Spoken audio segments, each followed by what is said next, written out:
What's up, guys? Welcome back to the All That Podcast with Grace and Juliet. Let's just get started with this episode after a big loss to Texas A&M, disappointing loss, which we knew was coming. Some stats. Quarterback Garrett Nussmeier, 25 out of 50 passing, 405 yards, 2 touchdowns, 3 interceptions. Running back Josh Williams, 23 yards. Aaron Anderson, 3 receptions, 126 yards, 1 touchdown. Kyron Lacey, 5 receptions, 106 yards. So by reading the stats, you can just tell, our running game was not good. It didn't work. If your top running back has 23 yards, then you haven't done anything. Garrett Nussmeier, although you can see he threw a lot of yards, he threw 3 interceptions, and it was really poorly interceptions. I don't want to discredit him because he does make good plays. He just needs to be better with decision making because I feel like a lot of time he just throws the ball. And when honestly I would rather take a sack than an interception. I think anybody would. Yeah. It really frustrated me for the last interception when he just he was trying to pass it off to I think it was Josh Williams or Caden Durham, but then he didn't see the defender and he literally threw right to him, and he saw it too. I don't know if you saw his face. He was just in shock. He didn't see him, but that kind of just summed up the second half. I feel the whole team just collapsed. Fell apart. Yeah. And then the field goal unit was just awful the whole entire game. Missed the first 2, the third one. I don't even know whose fault it is. Whose fault do you think it was? It's the snapper. One of them was the snappers. One of them was the holder, the punter. Yeah, and then it was the kicker. Well, I don't think the kicker didn't. Well, I don't There's the first one he missed it on. I'm talking about the third one. The third one that was on the snapper and the miscommunication. Roy, what happened? Okay, so yeah, the final score was A&M 38, LSU 23. Our predictions going into the game, I thought it was going to be I think I said 35-31 LSU. Obviously, it didn't happen. Yeah. But I feel point-wise, we kind of predicted it somewhat right. And we both knew that we were either going to lose against Arkansas or Texas A&M. We just had that feeling. Yeah. Texas A&M, it's a hard environment to play in. One of our friends is a Golden Girl. She said it was so much louder in Kyle Field than Tiger Stadium. Which is scary. Yeah. So next game we need to be loud because that's embarrassing. And the defense when Texas A&M switched their QB, he was a lot more able to run. He was more of a threat to our defense. And our defense did not know how to handle that. And they just I will give a lot of credit to the defense. I feel they have improved so much compared to our second episode when we would literally just be what is up? Yeah, what is going on? Awful. I don't know what happened. When we barely won against Nichols to now, I feel there has been an improvement. Yeah, I will. And the whole entire team has just been a team, especially during Arkansas, that game. They were so together. But then last week it was just I think we just expect more out of them now since they've been progressing. And you can tell the backup quarterback for A&M, his name is Marcel Reed. He only threw 2 passes, but he had 3 rushing touchdowns, which is incredible. He reminds me of Jaden Daniels, the way he's built, the way he goes about his play style. So that was just a really heads up for our defense. And I feel that kind of gives us a heads up for the Bama game because Jalen Milroe, he can run. Okay, he's good on the run when he's trying to throw, and he's also just good at just taking the ball from himself and just getting a lot of yards. Yeah, in our secondary, whoever's covering Ryan Williams is gonna have to be on lock. They're just gonna have to be locked in, and I think this bye is going to help a lot. Let's just hope none of them are going out for Halloween weekend. And none of them get injured during the bye, too, just from practice. But I think the bye will help. It's 6:30, so another night game. Lane Kiffin was complaining that I saw that. That was really funny. LSU, Ole Miss, who do you think you're going to watch more? I think LSU and Alabama was going to be... Yeah. Ole Miss is playing Georgia. Yeah, but Alabama and LSU, it's an elimination game for the both of them. Right, yeah. So, like, I feel like, I don't know. And I think what everyone thinks is Georgia's going to beat Ole Miss, so there's not really, like, a good game for, like, kind of sucks, though, because, like, I think Ole Miss, the rest of their games, they have 2 morning games and 2 afternoon games. Like, that sucks, especially if they're home games. I would not. They're just not like LSU, I guess. I don't know. We've been lucky with having night games. Yeah. We've only had 1 day game, but... And that was so bad with UCLA. Oh, yeah. That really was bad. Miserable. Yeah. But going back to the A&M game, Brian Kelly, he noted a few points from his post-game press conference. The 3 things I wanted to point out was, number 1, sloppy special teams. Like he said, the field goal unit, he said he has to clean that up for the bye week and going on to Alabama.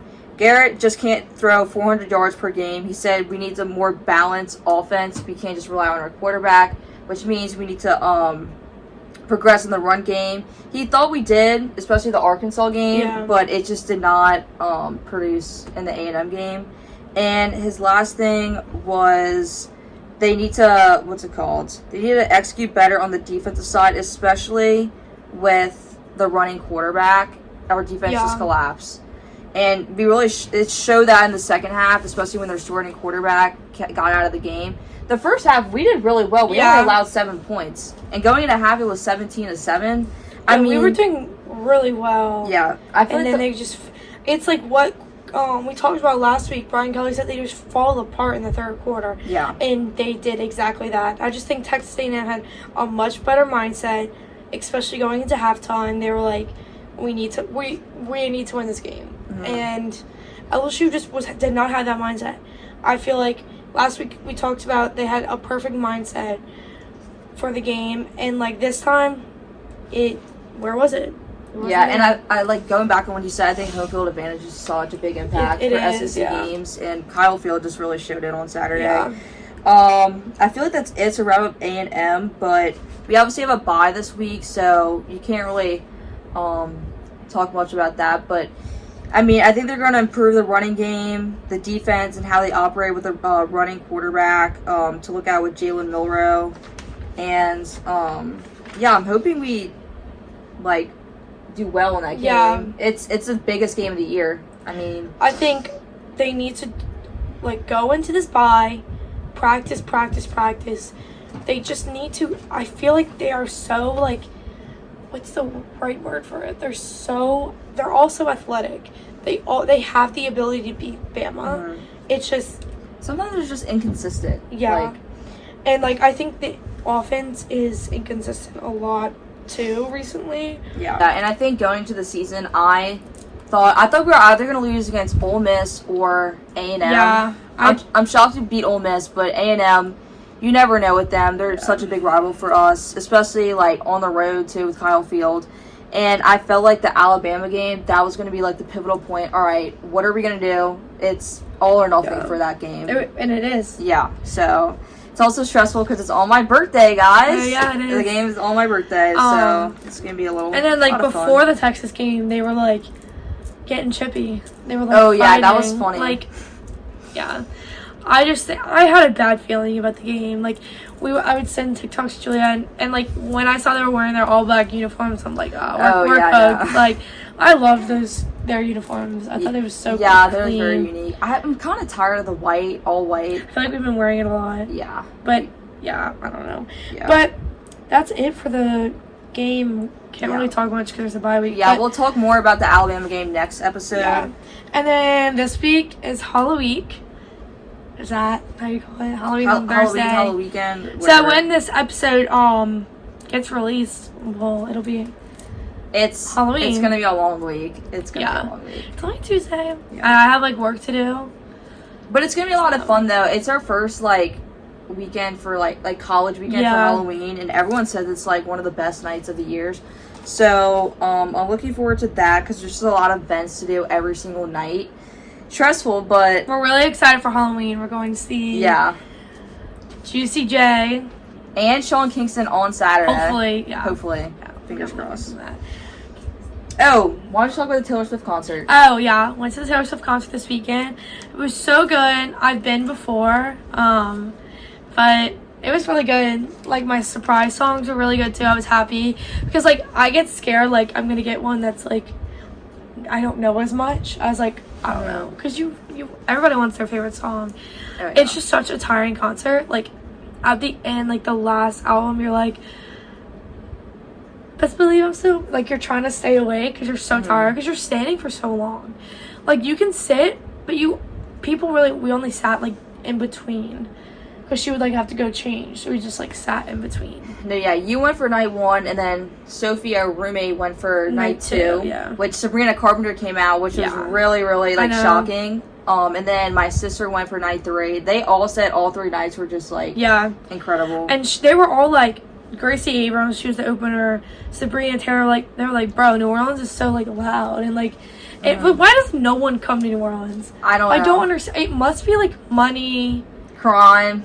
Yeah, but, like, they have so much security. Yeah. Like, I feel like the money, it has to be, like, expensive or something. Yeah, my dad sent me an article earlier today about how they're trying to have a lot of more sporting events in New Orleans. We're having the Super Bowl this upcoming year, so that's really something to look forward to. It's going to be crazy. I think it's just really hard. It's such a huge competition with, like, so many big cities, like Chicago, New York, Detroit, Miami, you know, all the Texas cities. And the thing about New Orleans, like, especially having the Super Bowl there, the traffic, and just getting access to the stadium, it's, like, I say kind of difficult because it's in the city.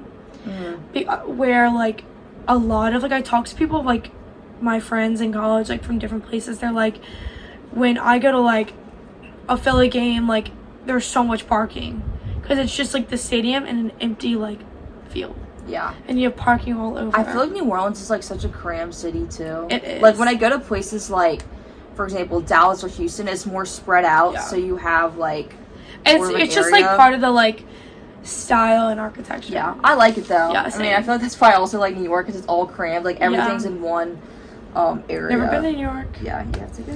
But I think that's it for this episode. It's a short episode. But yeah.